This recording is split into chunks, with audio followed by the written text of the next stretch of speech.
Welcome back, it's me, Lou. I'm here for another action figure review.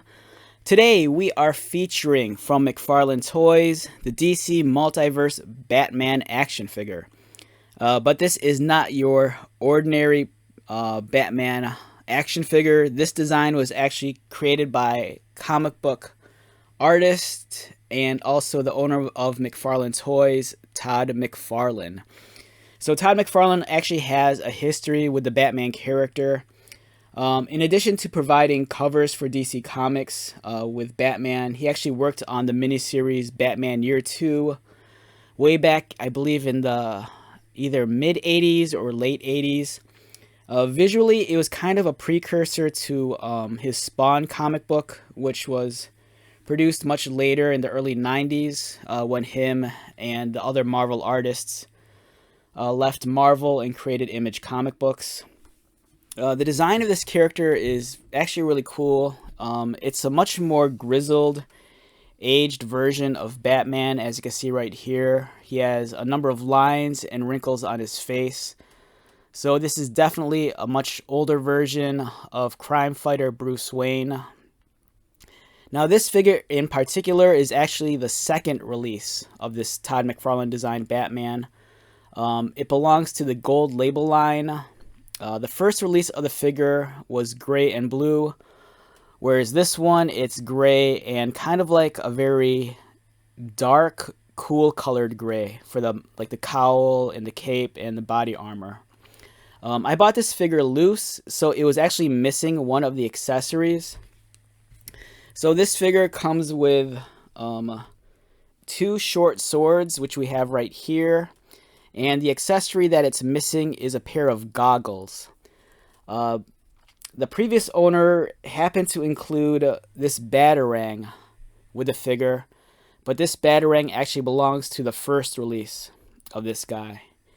The first release, instead of having these copper swords, it had dark blue swords, and it was actually a different sculpt. They were like, it was kind of like a serrated blade, and it had like a handle that was like covered in spikes. So different swords altogether, different color scheme, but essentially still the same figure. Now let's examine this guy up close. As you can see, the sculpting is on par with McFarlane's other efforts when it comes to Batman. Beautiful wrinkles and folds on his uniform.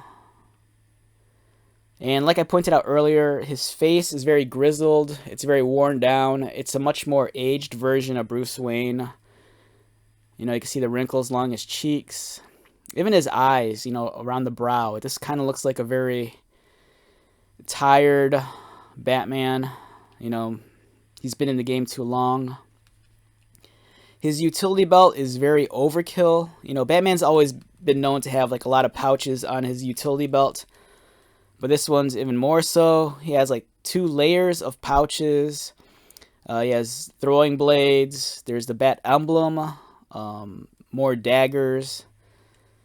So this version of Batman, he seems like he's more decked out to like take on the League of Assassins. He has a pair of swords which you can mount on his back. The sheaths are located on his upper shoulder. He has additional storage here, some leg pouches, more pouches on his bicep.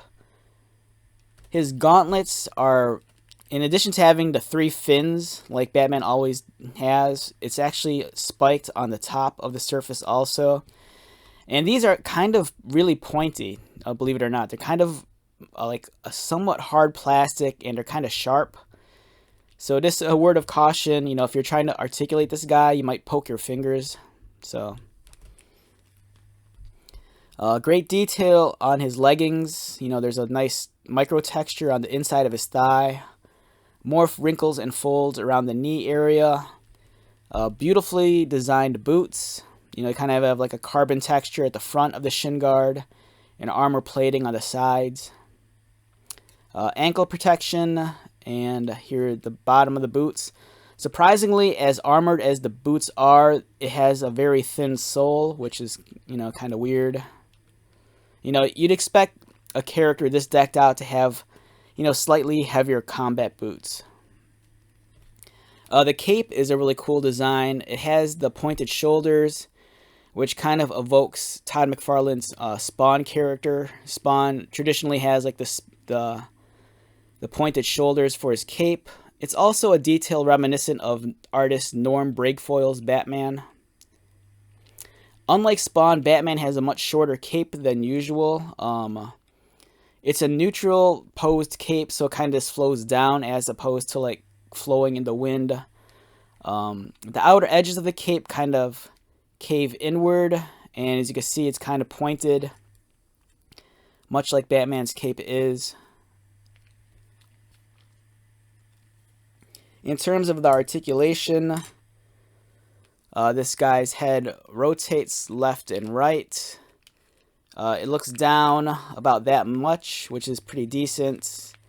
It looks up about that much, which is decent also. The joints on mine are kind of tight. The shoulders can rotate, but as you rotate upward, you're going to hit the emblem and the cape. It goes out, and this is where my joints are super tight.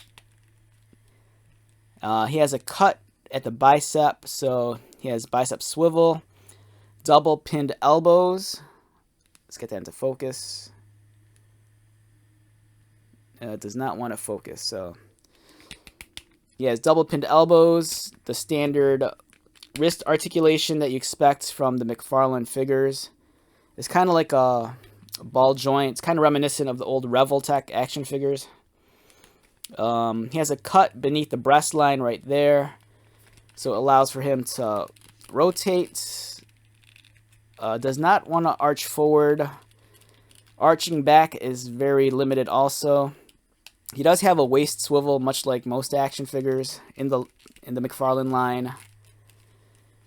His legs kick up about, and I just ripped it off. Okay, so it did it break? Oh shit, it broke. That's horrible. All right, so yeah, my figure just broke, as you can see right here. I'm not gonna stress it too much because it's, I bought this. Maybe that was the reason why I bought it used. Maybe it was broken already. So it broke. Let's get this into focus. Right here, right there, you can see where it broke.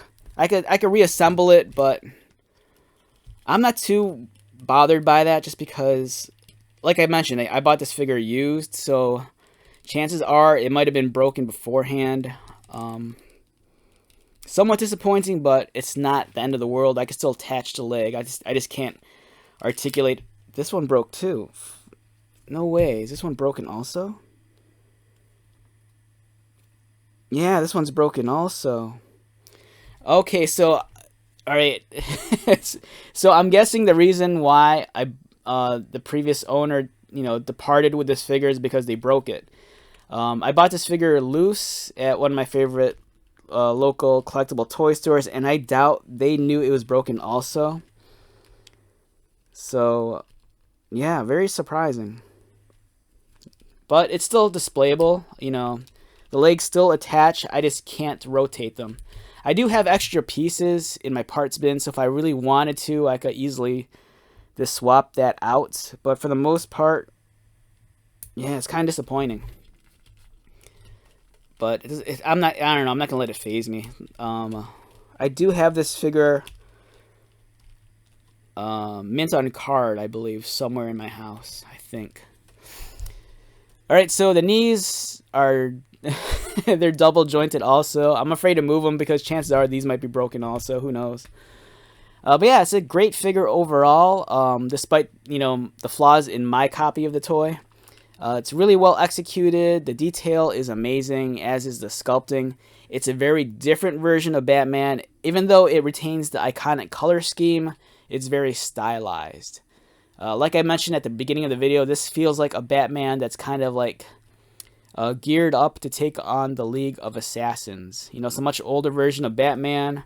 In my head, maybe the fiction revolves around his son Damian. Maybe the League went after Damian, and a much older Batman has to come out of retirement to either save Damian or avenge him. So, very cool figure. Very disappointing that mine's broken. So, I don't know. Let's leave it at that.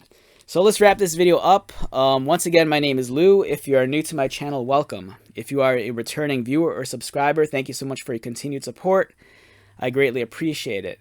So until the next video, be safe, take care of yourself, buy lots of toys, and most importantly, be happy. And I'll see you at the next one. Alright, later.